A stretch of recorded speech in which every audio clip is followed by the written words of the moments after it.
How to tag someone on Instagram post. Hey guys, welcome back to another quick and short tutorial video. In this video we are going to learn how can you tag someone on your Instagram post. It's a very easy and simple process to learn it. You have to watch this video till the very end. So without any further ado, let's get started. First of all, go ahead and open up your Instagram app and then go to your profile. And now here you'll get a plus sign, tap on here and now select the photo that you want to upload,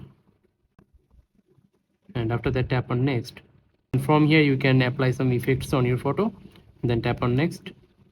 And now here you'll get tag people, tap on it and now tap on your picture, and as you can see that it says who is this. Now search the username you want to tag,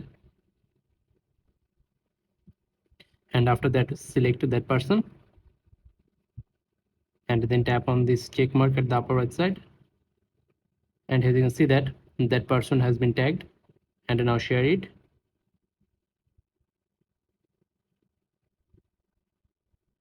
If I tap on my photo, then it shows that I have tagged one person, and that's how you can tag someone on your Instagram post. I hope you understand the full process. If you think this video is useful, then don't forget to like this video and subscribe to the channel. Goodbye.